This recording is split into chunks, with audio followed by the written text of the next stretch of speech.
Corona काल में ना जाने कितने मौतें हुई हैं। कुछ कोरोना के चलते तो कुछ डॉक्टर्स की नेग्लिजेंसी की वजह से। लोगों का कहना है कि जो भी जीबी पंत अस्पताल के आइसोलेशन वार्ड तक जाता है वो कभी वहां से जीवित वापस नहीं आता। हमने आप दर्शकों को समय समय पर जीबी पंत अस्पताल में हो रहे अनदेखी नेग्लिजेंसी से अवगत करवाया है। हाल ही में इसी आइसोलेशन वार्ड में 32 वर्षीय श्री विवेक राम जी का देहांत हो गया था। आज हमारे कड़वा सच में स्वर्गवासी विवेक राम जी की पत्नी शालिनी आप दर्शकों के सामने कुछ ऐसी सच्चाई लेकर के आई है जो फिर एक बार जीपी पंत की पोल खोल देगा। कोविड की वजह से उसको ब्रीदिंग डिफिकल्टी के पीछे हम लोग लेके गए थे। फिर उसके बाद उसका जो कोविड की वजह से कुछ फ्लक्चुएट हुआ तो डॉक्टर ने कहा कि एक डायलिसिस से ठीक हो जाएगा, कोई भी मतलब उसके स्टेबल रहेगा। उनके बाद हम लोग ने उसको फीमेल वार्ड से ये आइसोलेशन वार्ड में शिफ्ट किए। तो उसके बाद हम लोग आइसोलेशन वार्ड में पहुंचे 2:30 के टाइम पे।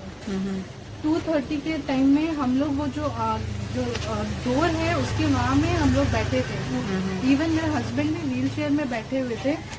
तब हम लोग बैठे हैं मेरे मम्मी भी यहाँ वहाँ फोन कर रही कि कोई तो आए वो नर्व्स में डायलिसिस के लिए डालने के लिए। तब भी कोई नहीं आया, कोई टेक्नीशियन कोई भी नहीं आया,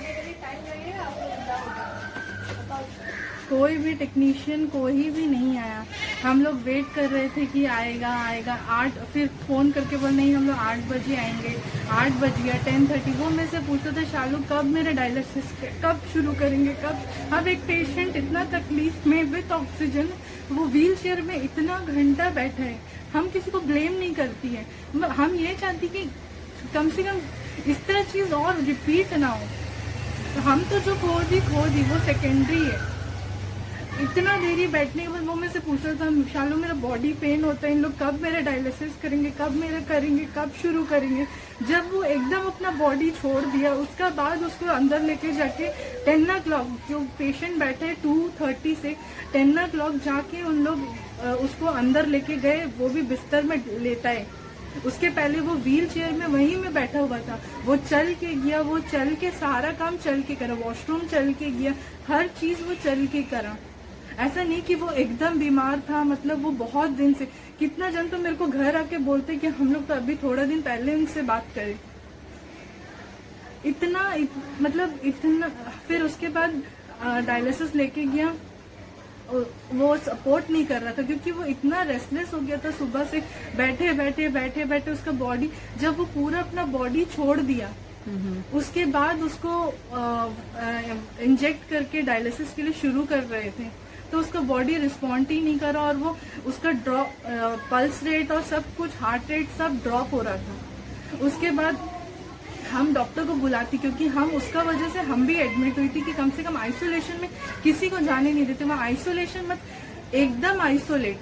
वहाँ का जो सीनियर सिस्टर्स है वहाँ में एडमिट है, उन लोग ब्रीदिंग डिफिकल्टी सबसे एडमिट है, उन लोग वहाँ में वॉशरूम धोते हैं। आइसोलेशन मतलब वहाँ पे एकदम आइसोलेशन, मतलब वहाँ में किसी सामने खड़ा होकर सब रोते हैं, बेग करते हैं कि अपना अंदर रिलेटिव से मिल। मेरा जो हस्बैंड का सामने एक डायलिसिस पेशेंट थे, उसका डायलिसिस होता था नहीं होता था क्या है पता नहीं, बस वो डायलिसिस में लेटा था, मशीन चल रहा था। उसके बाद उसका बेड का सामने खाना, उसका जो पेशेंट्स को खाना आता है वो भी रखा हुआ था। हम देखते हैं कि हम तो हस्बैंड का मैं बैठी थी, इतना देर से वो रिस्पॉन्ड ही नहीं कर, इवन एक फिंगर भी नहीं हिलाता है वो। हम इतना देर एटलीस्ट 4-5 आवर्स हो गया, हमने ये पेशेंट रिस्पॉन्ड। फिर हम लोग जाके देखे कि उसका डेथ हो गया। हम लोग जाके बोले उन लोग को, वहाँ पे हम लोग जाके बोले कि इसका डेथ हो गया। आके देखने के बाद उन लोग बताते हैं कि डेथ हो गया, हाँ डेथ हो गया। फिर जाके उसका फैमिली मेंबर्स को बोले, इवन वहाँ पे डेथ होता भी है करके वो हम लोग को बताना पड़ रहा है कि डेथ हो गया। उसका सामने इवन सोचो डेड बॉडी का सामने भी खाना रखा हुआ है। मतलब हम किसी को ब्लेम आउट नहीं करती, बस हम ये चाहते कि जो, क्योंकि जीवन एक ही सोर्स है हमें। हम आज मेरे हस्बैंड को ज्यादा दिन नहीं हुए तभी हम ये मांगते कि प्लीज जो चले। हम सोशल मीडिया में इसीलिए डाली कि सबको अवेयरनेस के लिए डाली। हम कोई डिबेट या किसी को ब्लेम करने के लिए हम नहीं डालती है। जो मतलब सोशल मीडिया में वो बीमार था पहले से, वो ये सब था, हाँ वो था, लेकिन वो हेल्थ इश्यूज उसको वो वजह से नहीं था कि ट्रांसप्लांट पेशेंट हम रहने से, आप लोग रहने से, बीमार होने से आप जीवीपंथ नहीं जाएंगे। जीवीपंथ आप लोग जाएंगे तो आप लोग क्या सोच के जाएंगे कि ठीक होना करके, ये नहीं कि पहले से ही अपना होप खो दे। हम तो बीमार हैं, हम जीवीपंथ जाएंगे तो हम लोग मर जाएंगे। हम लोग होप खोने नहीं जाते, बीमार है तो हम लोग ठीक होने जाते हैं। क्योंकि अगर यहाँ से हम लोग ठीक, वहां में हम लोग ठीक होके ही आने मांगते हैं। लेकिन अभी ऐसा हो गया जीवीपंथ, हम अपना रिलेटिव्स, हम अपना सब फैमिली को सबको बोलिए, क्योंकि हम भी पॉजिटिव है, कल को मेरे को भी कुछ भी हो सकता। हम नहीं मांगते कि हम जीवीपंथ में ऐसी मतलब ऐसी रह के हम मर जाए। हम मांगते कि मेरे घर वालों के साथ हम मरे, क्योंकि जीवीपंथ का नाम से आदमी होप पहले ही खो दिया। अगर डॉक्टर इश्यूज है, स्टाफ इश्यूज है, तो प्लीज वो क्यों नहीं कवर अप करते। वहाँ पे एक डॉक्टर है, 4 वार्ड है, ऊपर आईसीयू है, तो ठीक है, हम मानती है आप लोग एक वॉरियर है, आप लोग हमेशा हम लोग को सब मतलब ठीक करने ही चाहते होंगे, पर तो अपना इश्यू सब आप लोग ओवरकम क्यों नहीं करते। मेरा सास एक बेटा को पैदा करी, उसका सब काम करी, उनका दिल में क्या बीतता होगा। इतना मतलब ये सब इतना इलिटरेट पर्सन की तरह बात करना। मेरे को वो डॉक्टर बोलता आप चलिए आप पॉजिटिव है ना, एडमिट होइए, चलिए। हम अपना हस्बैंड आखिरी सांस मेरा वो लेता है, हम उसके सामने खड़ी है, मेरे को वो ऐसा चलिए, हम वो टाइम में क्या एक बिस्तर में हम लेट सकती, तो अपने लिए आराम कर सकती। जब वो इतना आखिरी सांस लेते हैं, उसको बोलती भी है, मेरा हस्बैंड है वो मेरा, नहीं आप हम लोग को कोरोना फैला देगी, आप हम लोग से दूर रहिए। कोरोना पेशेंट है, आपको हम लोग को मोटिवेट करना चाहिए। हम किसी को ये नहीं बोलती कि हमको इसको जस्टिफाई करना है, हमको एडमिनिस्ट्रेशन को वो करना है। हम मांगती कि आज में कोरोना ऐसी चीज है कि अभी खत्म तो नहीं होगा, एक वैक्सीन आ गया तो वो खत्म, मतलब एकदम से मेरा घर से ही तो खत्म नहीं होगा ना, सबके घर पे होगा। हम ये नहीं मांगते कि बस आज हम अपना सब कुछ खोइए। मेरे हस्बैंड का कुछ एज ही नहीं था, एक 32 एज था, मेरी बेटी 5 साल की है। हम लोग का कोई एज नहीं था ये चीज फेस करने का, तभी हम लोग वो फेस करते हैं। हम नहीं मांगते कि सब वो चीज फेस करे, बस हम इसीलिए ही हमको ये कन्वे करना था। पर सोशल मीडिया में इतना हम डॉक्टर्स को पॉइंट आउट नहीं करती है, पर इतना भी जो भगवान का पास चले गया, कम से कम उसका बारे में तो आप लोग सोचिए। इतना क्यों नॉनसेंस क्रिएट करना। डॉक्टर्स के साथ आपका किस तरह से मतलब सपोर्ट रहा, किस तरह से उन्होंने आप लोगों को कोऑपरेट किया? कोऑपरेट तो बिल्कुल भी नहीं किया, मेरा हस्बैंड वहाँ फिट्स आ रहा था उसको लास्ट टाइम में, तब उसके बाद कोई भी नहीं था वहाँ टाइम, कोई भी नहीं था वो टाइम में। फिट्स हम लोग खिड़की से देखे, हम लोग मेरे भाई हम लोग सब अंदर भागे कि उसको फिट्स आ रहा है करके। अगर वहाँ पे आइसोलेशन वार्ड है, वहाँ में डॉक्टर सब रहते, तो हम लोग को टेंशन लेने का और डरने का हम लोग को जरूरत ही नहीं। उस लोग बोले वेंटिलेटर में डालो, अगर हम वेंटिलेटर में डाल देती, उसका बॉडी तो वेंटिलेटर को भी सपोर्ट करने का नहीं था। अगर हम वेंटिलेटर में डाल देती तो हम तो शायद उसको आखिरी टाइम में भी नहीं देखती। उसके साथ क्या होता है, यही फिट्स अगर वो आइसोलेशन ऊपर वेंटिलेटर में आया होता तो हम देख सकती थी कि वो गिरा है कि क्या है, हम वो तो नहीं देख सकती थी। कम से कम नीचे मेरे सामने होते तब तो हम उसको देख सकती थी ना। हम लोग देखे तभी तो हम लोग उसको बचा सके ना थोड़ा देरी। अगर हम लोग ऊपर वेंटिलेटर में डालते, क्या हम लोग उसको बचा सकते थे? वो गिर के क्या हालत में मिलता हम लोग को।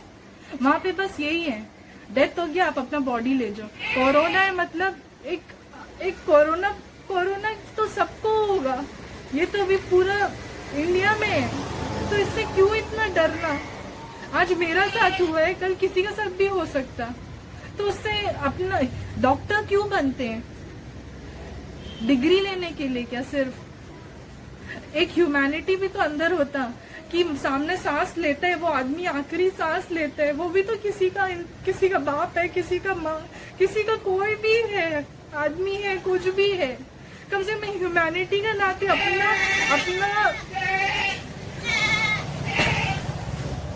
अपना छोड़कर उसको तो बचा सकते ना। पीपीटी किट पहनना इतना जरूरी है कि इंसान का आखिरी सांस से। डॉक्टर्स का अपना ओथ क्यों लेते कि अपना लाइफ में भी खेल के वो इंसान का जिंदगी बचाने के लिए। पीपीटी किट पहनना हम मानती जरूरी है, लेकिन एक आखिरी सांस लेते हैं उसको बचाने से ज्यादा जरूरी है सामने डायरेक्शन देना। और जब पीपीटी किट पहनते हैं तब उसके बाद ना दिखाई देता है ठीक से, ना सुनाई देते हैं, मिस कम्युनिकेट। वो यहाँ पे ऐसे कर रहा है, वो अंदर पे क्या सुन रही है, हम लोग को कुछ भी नहीं मालूम हो रहा था। बस हम इतना ही चाहती कि जो मेरा साथ हुआ वो किसी और के साथ ना हो, इसीलिए हम वो पोस्ट डाली। ना हम किसी को ब्लेम आउट करती हैं, ना हम किसी को कुछ भी करती है। बस क्योंकि ये कोरोना भी यहाँ तो नहीं खत्म होगा ना, ये सारा सबका घर पे आएगा। सबको कहाँ जाना है? जीवीपन जाना है। बस हम ये अवेयर करती कि आदमी अभी जीवीपन का नाम से पहले ही घर में पेशेंट होप छोड़ देगा। जीवीपन जाना है नहीं, क्योंकि मेरे हस्बैंड जीवीपन जाने का पहले ही बोल दिया, हाँ शालू हम वापस नहीं आएगा, क्योंकि इंसान पहले ही होप छोड़ देता। ये हम हो, आप हो, कोई भी हो, हम लोग तो जीवीपन जाना है।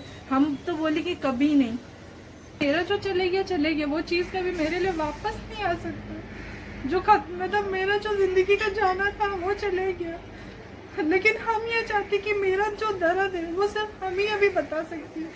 हम ये नहीं चाहती कि ये जो आइलैंड के और भी मेरे जो फ्रेंड्स हैं, मेरे फैमिली है वो फेस करे ये चीज।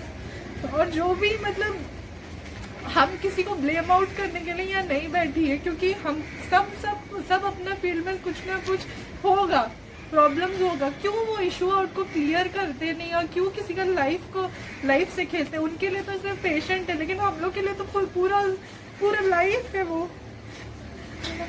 मेरा हस्बैंड मेरा पूरा जिंदगी था, सब कुछ मेरा था, वो चले गया। अब हम उसको नहीं वापस ला सकती। हम ये मांगती कि कल को मेरा साथ, आप लोग का साथ, मेरा फैमिली का साथ, कोई भी वहां जाए वो चीज फिर रिपीट हो। बेकार का मीनलेस बात फेसबुक में बोल के कि वो ऐसा था वैसा था, अब उसको बोल के कोई फायदा नहीं है। हम लोग को वो चीज को ठीक करना है। बेसलेस बात करके या मीनलेस टॉक करके हम लोग का भी कोई फायदा नहीं है। बस हम ये मांगती कि कोरोना से मेरा घर में ही नहीं रहेगा। आप लोग का घर जो बोल रहे हैं अभी बेसलेस टॉक कर रहे हैं, उनका घर में भी तो आना। उन लोग कहाँ जाएंगे? जीवीपन जाएंगे ना। जीवीपन में अगर यही चीज उन लोग के साथ होएगा तब उन लोग रियलाइज करेंगे कि हाँ ये चीज सही था। तो अभी जब हम बोल रही है वो चीज को क्लियर टॉक करके, वो चीज को ठीक करके, तब वो चीज किसी और के साथ तो नहीं होगा। बच्चा बहुत ज्यादा, कोई नहीं देखा मेरा बच्चा बिस्तर से गिरते गिरते बच गया। उसके बाद डॉक्टर आके ठीक ठाक करके चले गया, और डॉक्टर आया नहीं। डॉक्टर कहाँ ऊपर चले गया, दूसरा वाला वार्ड में, ऊपर का वार्ड में। फिर नीचे हम लोग खड़े, हम लोग को बोला, हमको सिस्टर बोली मैडम आप ही घर में थोड़ा खड़ा रहो, आपका बेटा को पीटा था करके। एक सिस्टर आए थे, कौन है क्या है किसमें तो कुछ समझ नहीं आता। फिर हम तो मेरा बेटा ही के पास खड़ी हो गई, वो खड़ी हो गई। तो उसके बाद ये फिर अचानक मेरे बेटा को फिर हल्का आना शुरू हुआ। फिर हम सिस्टर को बोला, सिस्टर मेरा बेटा को फिर देखो, फिर आने लग गया। फिर सिस्टर क्या करती, इंजेक्शन निकालती, उसको मारने नहीं सकती, उसको बोलती हाथ मलिए, हाथ मलिए। हम हाथ मलती है, कोई नहीं, और वो एक सिस्टर है, डॉक्टर है नहीं, डॉक्टर कहीं चला गया। फिर उसको वो भाग के फिर ऊपर गई, तब तक हम हाथ मलती है, कोई नहीं है वहाँ। हाथ मलती है, मेरे बच्चे का जान निकलता है, फिर बहुत जोर से आने लग गया। फिर डॉक्टर को कहाँ बुलाने, डॉक्टर आके डॉक्टर तो बाहर खड़ा, किट पहना नहीं, वो वहाँ से हम अंदर घुस गई। उसके बाद डॉक्टर 1 2 3 कुछ बाहर से बताता है। हम बोलती डॉक्टर आइए, मेरा बच्चा का जान निकलता है, क्या होता है थोड़ा देखिए। डॉक्टर वहीं से बोलता है, क्योंकि किट नहीं पहना करके वो डरता है। हम लोग तो इसी तरह घुसे क्योंकि बच्चे का जान निकलता है।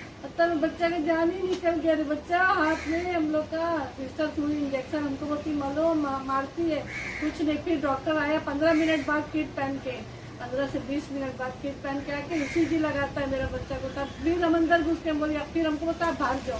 आप बाहर जाओ, तब तक तो सारा काम हो गया, आप बाहर जाओ, फिर आके वहाँ से इसी नहीं लगा कर उसके बाद कुछ निकल के चले गए, तो उसका काम तो हो गया, तो फिर डॉक्टर क्या करेगा? उसके बाद तो डॉक्टर अपना निकल गया, समझ गया कि हम लोग तो जान गए कि क्या हो गया।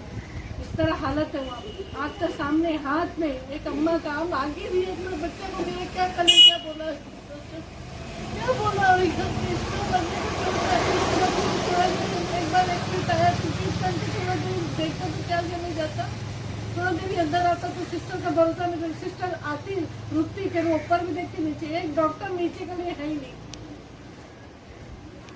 बस इतना ही बोलेगा बच्चा, और क्या बोलेगा? और तो हम लोग को तो दुख का पहाड़ टूटा है, हम लोग किसी को वो नहीं करते, मगर इतना नेग्लिजेंसी क्यों रहना किसी के लिए? जब पेशेंट इतना सीरियस है तो रहना